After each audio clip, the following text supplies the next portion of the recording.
Good morning, Psych teachers. I'm preparing this video para guide natin on how to make use of the LMS that we are using for this school year 2021-22. So just a little introduction. This is based on Moodle but customized by our developer, si Sergio Navarra, to adapt to our own needs. Right? So you can access this one pag pumunta kayo ng inyong browser. Accessible naman siya kahit anong browser. So it is through lms.kdci.edu.ph. Yan. And then you will notice na meron siyang ganito yung kanyang interface pag login ninyo. So nandito yung mga available courses, pero that's not part of what we're going to do. Ang gagawin natin is since meron na kayong account, pupunta lang kayo dito sa login. Wag ito ha, kasi para sa student ito na login. Itong portal dito sa baba, itong ma-enroll now. Sa student yan siya na-access. Para sa mga teachers, ito. So once you click that, lalabas yung inyong ah, mga ano ba, hingin niya yung login credential. So for me, 'di ba nasa Google Classroom naman yung login credentials natin. Tapos ginawa na natin ng default. So please check that one na lang and then follow it. So I saved mine. I'm going to remember my username. Tapos I'm going to log in. Yan.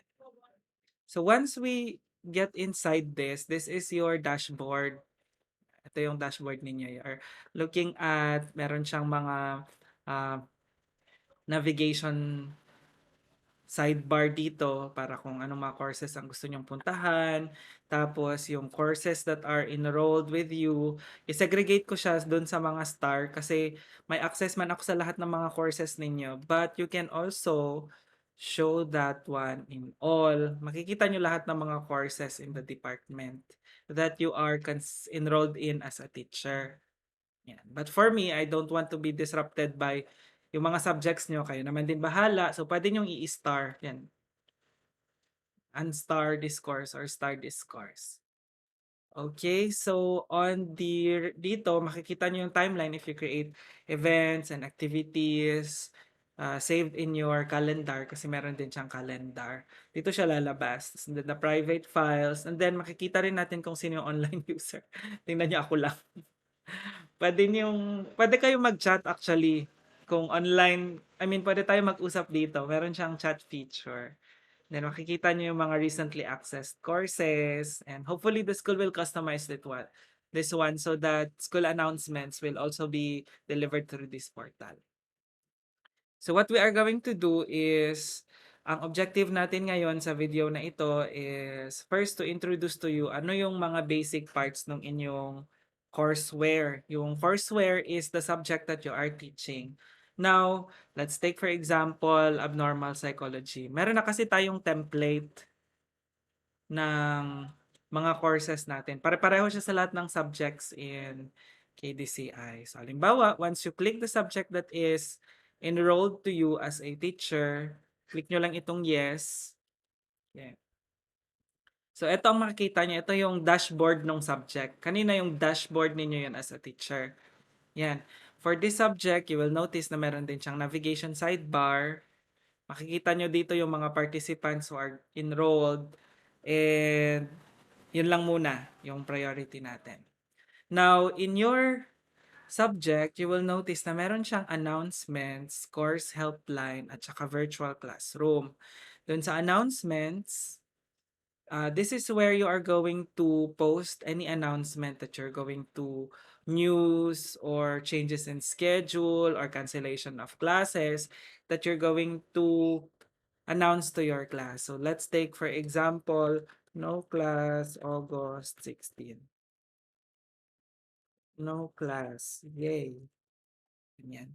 And then you just post to forum so that all your students will be able to see announcements. Now, I'd like you to really make use of this one. Kasi this is our official platform. So, para maiwasan natin yung mga miscommunication, gamitin talaga natin siya. Okay? So, that's in announcements. The other part, so if you notice, diba, gi-click ko yung announcements. Ana, unya, mugawas diritong, this is your navigation outlines. If you want to go back to say the course dashboard, i-click nyo lang yung course number. Yung course number lang man ang maglabas. Itong course helpline is also a form of like a forum. Pero ang intention nito is for Q&A or to help students if they have concerns. So, ma-instruction siya na, hi student, if you have any concern relating to our topic or LMS, please post them here. Students can post here. Any teacher, the administrator, or your classmates could respond to you. So, magiging discussion. Para siyang kung sa Facebook pa, newsfeed, oo, na pwede silang mag-comment. Wala lang siya noon seen and likes. Yeah. So, we can use that one. And then, please teach your students also to uh, make use of that. Okay. Etong tatlong to are called the preliminaries because they are present in all the subjects that you are teaching. So, you can customize, you can add more. Gusto nyo ng ano ba, self-introduction, tapos gawin nyo siyang discussion. Sige, sampulan natin ha. But make sure that before you do any editing, you turn on editing first. So, kapag i-turn on natin yung editing,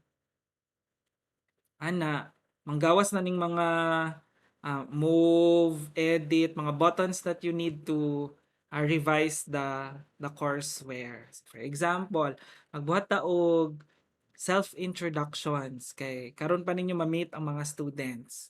So, these are what we would call modules. They are classified into activities which the student could do and resources which are lesson related. Pwede siyang book, file, folder, mga ganyan. So, eto mga assignment, attendance, mga multiple choice questions, mga chat, mga ganyan. So, in this case, ang gusto natin gamitin kay self-introduction man, forum, kay discussion man siya, 'di ba? If you want to like uh, favoritize favoritize an activity or a resource na madalas niyong ginagamit, i-star niya lang siya. Tapos kung gusto niya ng additional information, click niya lang yung malit na I button. Tapos lalabas yung information niya. Ganyan. Okay, so we're going to add a forum and then lagyan natin ng say self-introductions.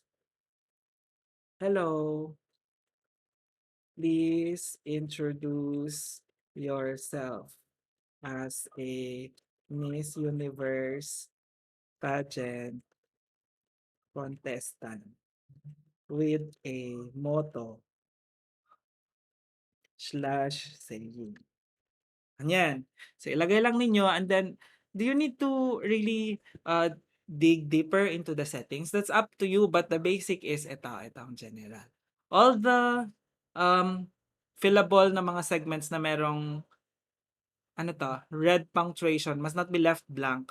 In any part of this LMS, basta hindi gani siya mag-save or di siya mag-display, baka may naiwan na blank or may error. So, tingnan nyo lang yung may mga ganita. So, hindi na natin i-complexify yung ganyan. So, save and display na. So, you can save and return to course. It will not be immediately visible to the student. Save and display. It will be visible to the student. Save and display. Unta mag-cooperate atong mga internet. So mabalik ta dito sa to ang course dashboard. And then you will see na anay self-introductions. Halimbawa, gusto nimo ang ka-rigid ang prioritize, i-move nimo siya. I-move, drag na lang siya. Carry lang. Carry kaayo. Okay. And then, let's turn editing off and let me continue with the introduction of the basic parts. Okay. This one is your virtual classroom. This is like Zoom or Google Meet that we will use for synchronous classes. The standard for this school year is that we will have synchronous classes at least once a week. That could be for lecture or for anong tawag mo doon?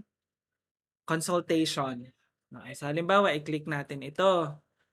Virtual classroom. So this is actually the big blue button na anong tawag mo dyan? Portal. So, i-click nyo lang yung join session. Unya, mga to na dayon dito sa teleconferencing tab. Mag-open siya og new tab. Unya, mag-teleconference na mo dito sa inyong mga students. Okay. Now, if you are going to use this one, please make sure nga hinay kay siya. Pang ato lang jud ni siya ha nga orientation kay daghang kayong mga adlib. Ana, make sure na kanang mga pop-up gani nga mag-ingon siya og allow uh, ani make sure that they would click microphone so that they would also be participate, and then there would be an echo test, they will hear something nya na mang pop-up nga ing ani regardless of the browser.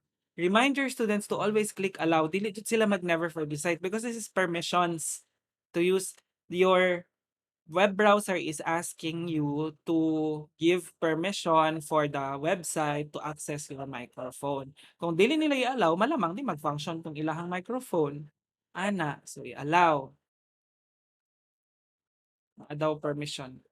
Kay Marlo. I think na ay kuan privacy issue ang ako ang setting.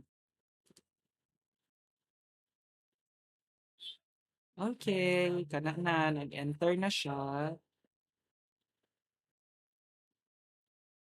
Sampulan lang nato ha. So this is a actually nice alternative to Zoom kay ngano ang free ni siya. Unlike sa Zoom, ang free na account is only good for 40 minutes kung more than one ang imuhang participant. Tas imuhang kung one participant, unlimited na noon siya.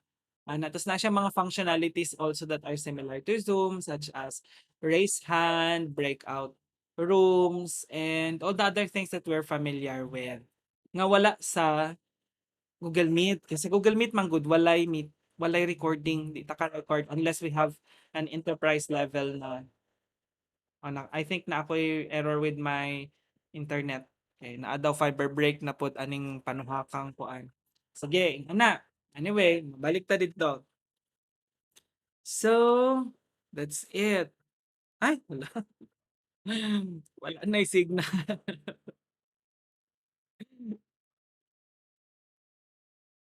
Tan-awa lang ninyo ni nga video if you want to refresh yourself. Okay? So this is the preliminaries part. Now you will notice small checks kani. Now, if a part of your courseware has a small check, the student must click this if they are done with this activity. So, click. Maggawas man na tong green nga button nga nahuman na niya. Hala, uy, hindi mag-cooperate ang internet. O, green. So, meaning, nahuman na siya sa student kaning task. Right? Now, our course, after the preliminaries, is in tile format. Box-box siya ba? Kaning mga tiles man ni siya. So, each tile shows you the progress for completion within each tile. Kaya 'di ba, mao man itong i-check nila it's complete. So, the contents of this tile also has to be checked. Like say for example, I will click the course introduction, nya manggawas tong mga i-check man na nila, inig ma-check nila, manggawas pud tong iyahang progress diri. Okay? Now, your overall progress, course, the progress of students. So you will know kung ay hala basin apay student nga wala pa nagkakuman sa iyahang activities. So makita nimo siya, di ba? Ngani 1 out of 35 items is complete. So this is overall course progress. This is style progress or module progress. So in the course introduction, it's composed of standardized naman ni siya. Okay? So please make sure that you upload your flexible learning delivery guide that's already been reviewed and approved by me. And then you can also add content for your course overview and guidelines. I don't think na ni siya sulod. Wala pa ni siya sulod. So i-click na siya sa student, manggawas tong uh, mag-pop up ang page para mabasa nila. Now what if sa mobile browser sila mag-access kay undoubtedly sa phone man gud ni siya i-access sa mga students. That's also for another topic, but this platform is accessible via phone app or via the browser of their phone. Any browser I think works with this one. So what you're going to do in your course overview and guidelines is to give an introduction of your course, and then what are your expectations for the students and your policies, classroom policies, kung pwede ba, sa ba, kanang mga kanus sila pwede mag-contact, unsa ang mga means of communication, um, nga na, all the important things, you know that, I know that you know that. And then the course requirement is where you're going to indicate what are the things that the student need to accomplish to pass the course satisfactorily. I hope that I'm not using the course and subject confusingly ha, kay interchangeable man na sila. Mm. And then diri na ka mag-charmelet sa imong kaugalingon, mag-add kag picture nimo ana o i-describe nimo imong mga credentials, expertise. Bahala na ka mamaligya kasi imong kaugalingon kay that adds with your convincingness and persuasiveness as a teacher. So how do you edit it? You just click this. Kani mga pencil button mo na siyang mga edit button. So if you want to close the tab, just click that. If you want to edit it, just click that. Manggawas na po itong mga daghan kayong mga options on how to edit. So let's say I just want to edit the title. Now, this is a file. You know that logo. Now, this logo is called a page. Mura siya libro god ang courseware nga i-turn po nila page on course overview and guidelines. Turn po nila i-turn. Now, let's say I will edit it. I'll just introduce you with the basic settings. So, diri ka mag-type. Hello, Philippines. I am Samuel and I come in peace. Na, so, ay, dili di ay dira. Char lang. Diri di ay sa page content. Description na siya. So, not there. Sorry. Cut and you type it here and there you go. Now, for all the activities or resources that you're going to add, there are two things that I'd like to emphasize. The first one is kaning restrict access na setting. When you click this, you are given a chance to customize kung kinsa, kanus-a, og unsa ang mga conditions that the student can access this page. So kintahay, mag-add ko og restriction. Dili siya open for all ba? Na. So, pwede siya nga according to activity completion. So, inig ma-check na nako tong FLDG, tsaka pa nako ma-access ng instructor profile. Pwede na ko na siya iset. Pwede po date. I can only access this one from this to this. Pwede po nga grade. So, a student must accomplish dapat ani na ang accumulated grade niya or pwede po group. Ana, or grouping. Okay, I'll go to that participant modification later. So, that's up to you na. Halimbawa, I will add, dapat mahuman niya ang self-introduction. It must be marked as complete. I-add restriction. Automatic na din na. Unya, ang another thing di ba? Ang isa pa kabutang nga tanaw natin is the activity completion. Yeah. This one, if you click this, will show you what you want, how you want the student to interact with this page to be considered as completed. So you can say nga, wala ko'y labot, basta naana siya dira, pwede. Or you can say na, katugong check. Yeah. So they can manually mark the activity. That's the check, the green check in the edge. Na, or pwede pod nga set ka og specific conditions. Ana. So, for example, kinahanglan i-open ni niya, must view this to complete. So, maura na. Unya, pwede po din mo setan og deadline kano sa dapat nila mahuman. Kung very time conscious jud ka sa imong pag-coach. Alright, sige, i-cancel na nako ni ha. Kaya makita sa ko mga students ang I come in peace. So that's it. Let's turn editing off and we will continue. Your lessons are actually divided into prelim, midterm, and final term. So let's click prelim for example. You will notice that in the prelim term, there's a prelim attendance lesson 1, lesson 3. Diba ang semester nato is divided into 18 weeks. So there are 3 examinations. Let's remove those 3 examinations from the 18 weeks. We have 15.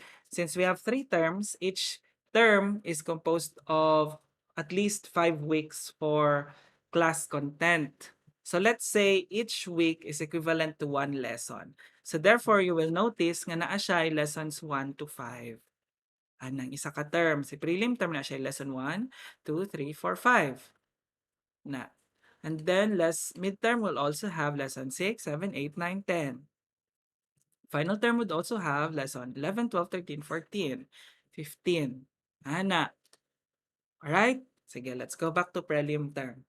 The first thing that you will notice when you click the prelim term is the prelim attendance. Kaya mag-check man tawag attendance sa mga synchronous sessions na to. Okay?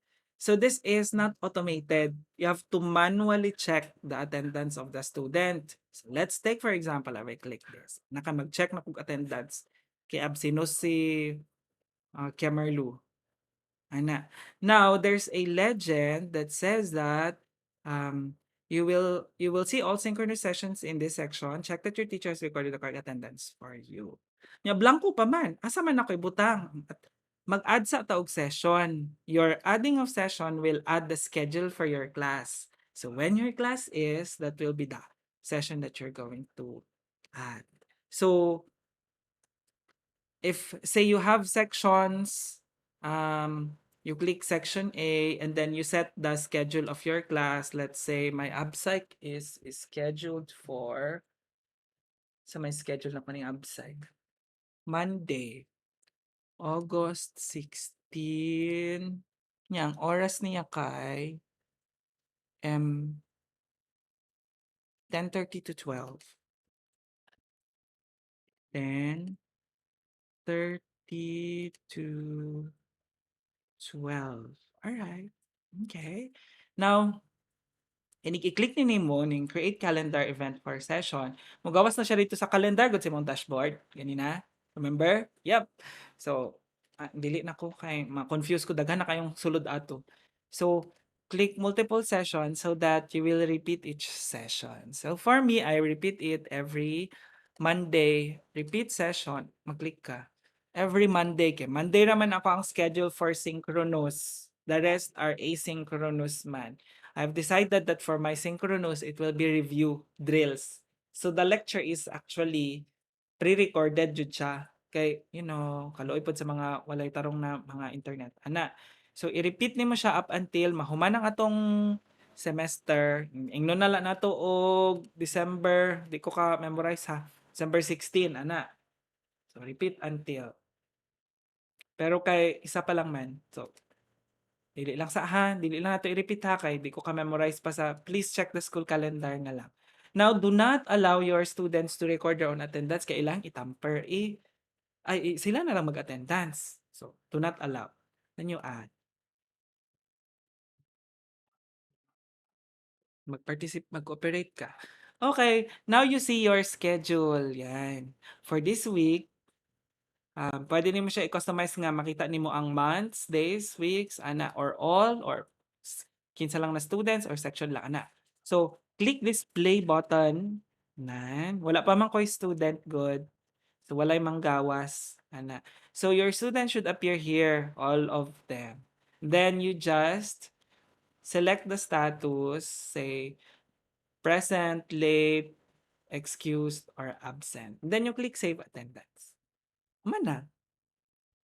And then for your succeeding sessions, every week manggawas to siya dire kay gi-program naman nimo as mag-repeat. Ana. Okay, so let's go back. Asa naman ta? Prelim term.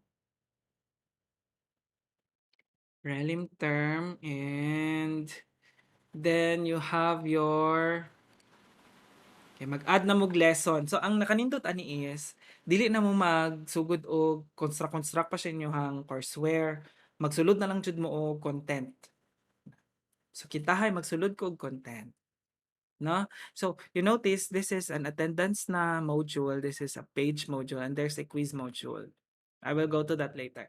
So I will click. Ang objective nako karon next is how to add lessons. So first I will unsa ni? Abstract na lagi sulod. Karmileng ning iyahang sulod ba? Turn editing on, then click edit, edit settings. Na, manggawas na tong mga na-I read. Okay. Diri nimo ibutang ang imuhang content for the lesson. So take for example, template man ako nga na siya objectives tas na siya lesson video. So I encourage you all to make a YouTube channel for yourself. Like this is for my psych stat. I have everything there. Na pre-record na nako nya i-recycle na lang nako siya. Actually kung masugdan god, dili naman siya lisod na. Like say for example, click nato ni siya, ayaw lang mo kakuan sa ako ang skinhead diri ha kay kinalaan pa ba ni siya. Pause. Then you please get the link for this video. Tanawa. Skinhead pa. Okay, this is the peak of the pandemic. I don't want a hair that's complex. And then you get the link, you copy, and then you click this one. This is where you input the link, then you paste the link and create link, and then you can again customize the restrict access or the activity completion. So save and return to course. Na, I want to see what will it look like. So turn off editing. And nganong niadto nawala naman pud siya. Ayaw po chari. Okay, click na nato ang lesson 1. Okay, tanaw na to. Ana, tuara ang video. Gawas na siya, di na siya mag-adto sa lain pa. So kung naamoy mga recording or nagpre-record mo in advance. Okay? So the next thing is, kamo na bala na, butangan ninyo title, lesson 1 is about history and ethics in abnormal psych. Na, that's up to you. Quiz ang setting ani nga default is duha lang siya ka quiz per term, but you can actually add more to that.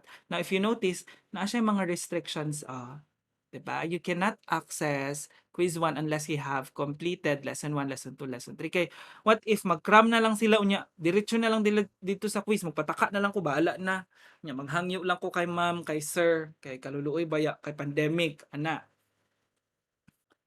Maximum tolerance. Sige daw be. Let's edit.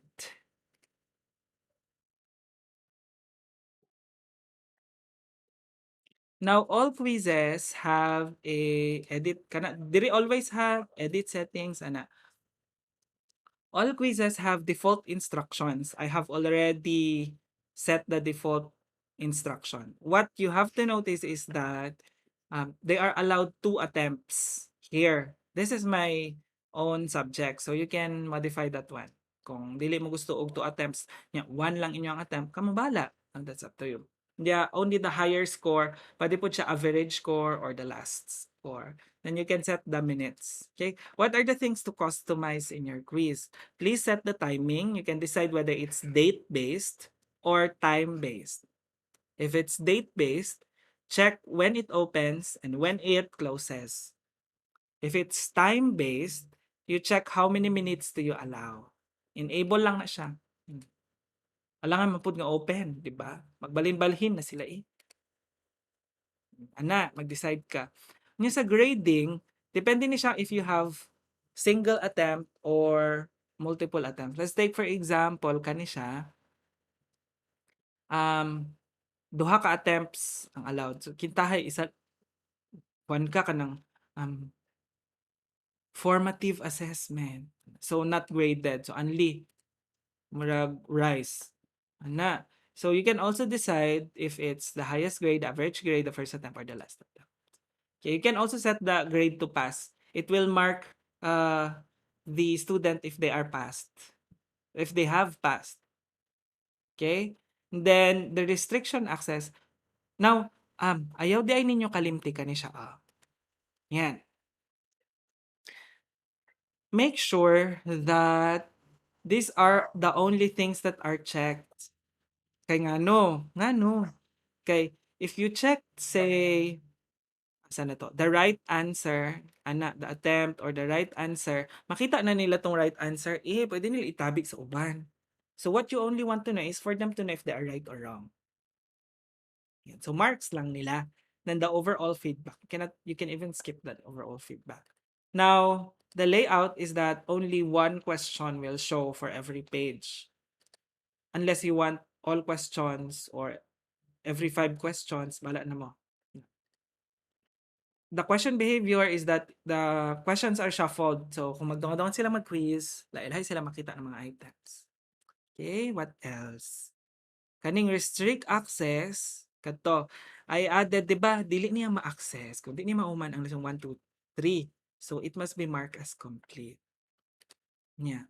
Para ma-mark as complete ni niya, ning kaning nga quiz, kinahanglan maka-grade siya. Pwede gud ninyo i-require nga mapapasar dapat niya, pero never mind. Anyway, i-add man na ninyo sa inyahang grade. So, kung i-require passing grade man gud nimo, mugawa siya dito sa LMS nga wala pa niya na complete ang quiz kung wala niya mapasar.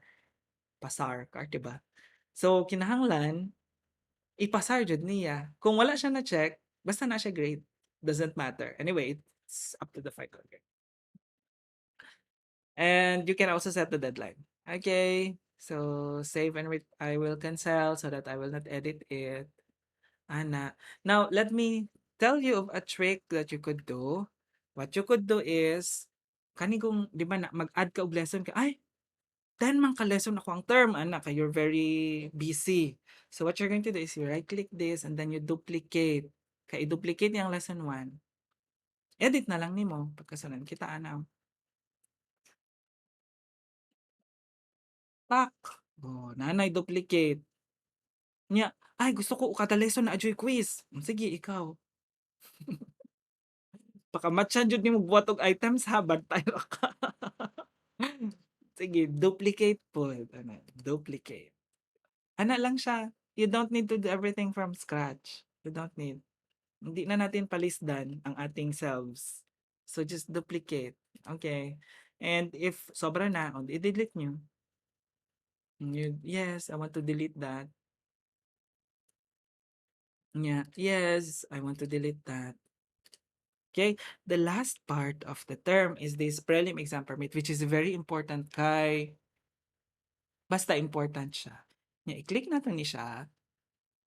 Manggawas ang listahan sa tanang mga estudyante ninyo.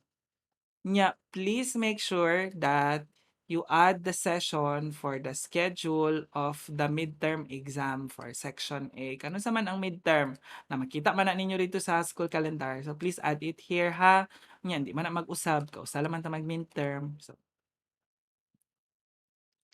which means, kaning nga prelim exam permit, this is something that you will check to indicate whether they have complied the exam permit. Kay every exam na sila. Kay kamo na ang test developer, kamo pa ang proctor, di ba? Rinahan ang tag. So, ada. So, nag-add na ka og date. Kintay ani. So, cancel na ako ha. So, what we're going to do is i-click na ninyo tong play. Mura ko tong attendance. Actually, this is an attendance module. Kay customize lang siya for exam permit monitoring. Click. Unya, i-mark siya as C if it's complied and C for, yan o, complied, C, not complied. So, magawa si Jennifer Dino, ana. So, wala pa nag-comply o clearance, not complied during the date, the last day for filing of clearance. It's the day before the exam. That's what you set as your session. The day before the exam. Right? Para dito mo mag-check sa inyong mga attendance. Naman ay platform. That's not for me to teach you how to, but I can give you the list kung kinsa tong mga students nga na nag-permit. So, just make sure nga click NC or C. Wait lang.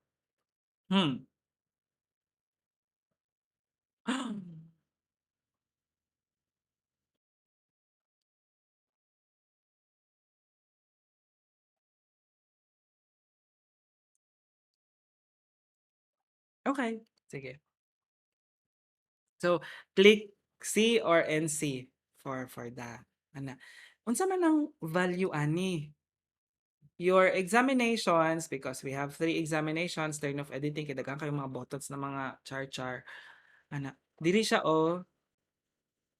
na So now if you click this, si student, di na niya ma-access unless gi-check ninyo as complied ang exam permit. The prelim exam will not open. So make sure that before the date of the exam, all students who have complied have been checked as complied, and all students who have not complied has been checked as not complied so that they could access. This is true to prelim, midterm, and final exam permits. Built in na siya. Okay?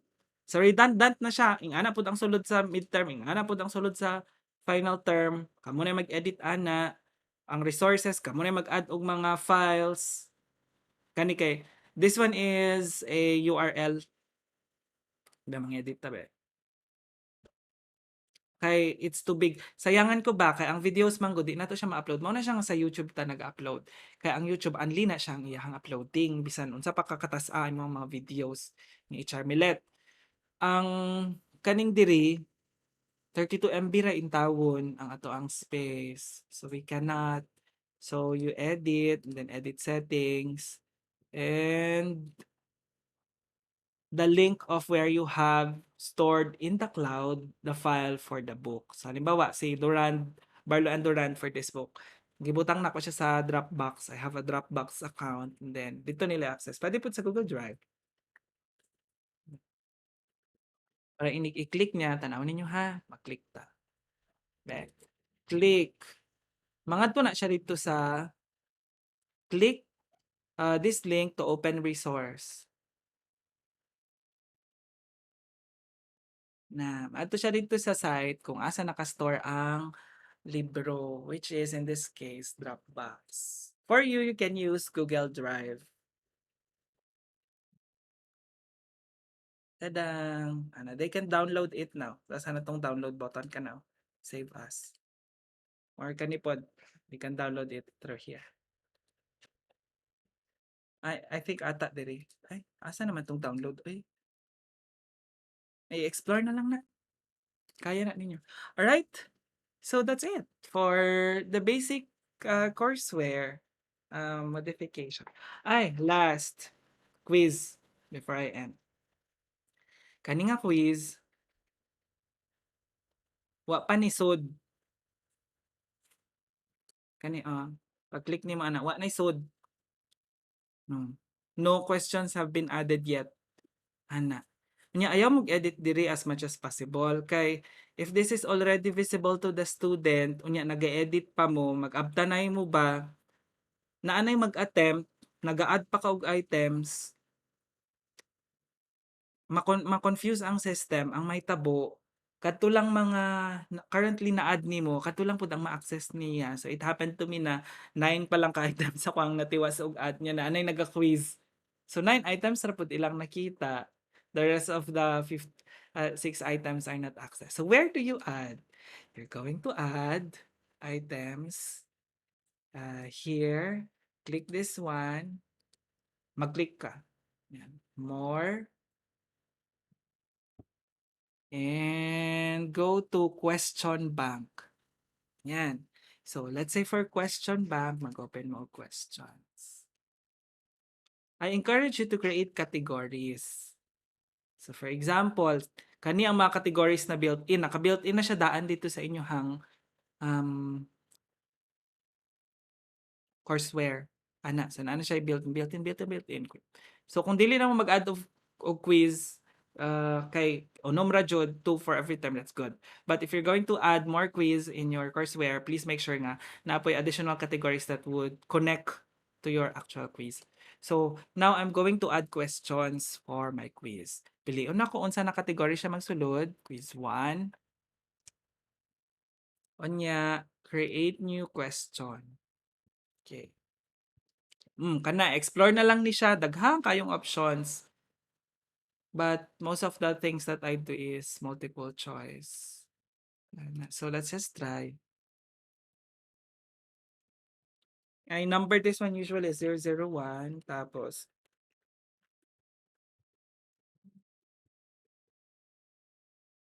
ay hala, hindi. Mapaulawan to sa network.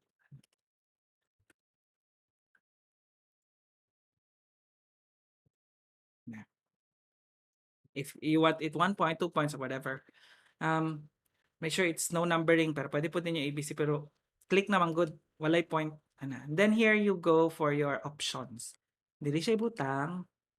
I don't know. And then, kung this is the correct answer, you assign 100%.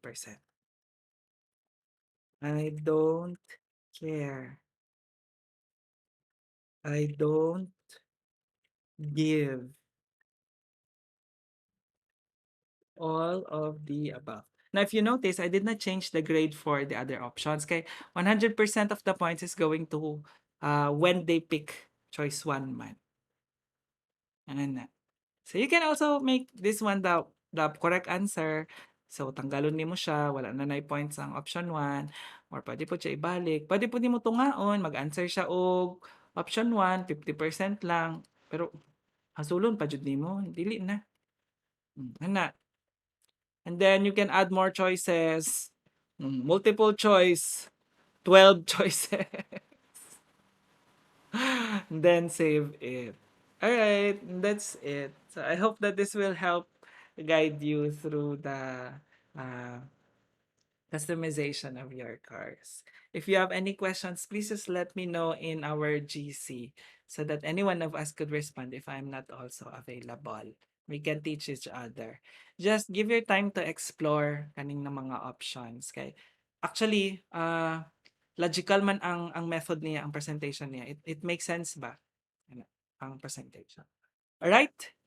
So that's it. Thank you and I hope this video helps.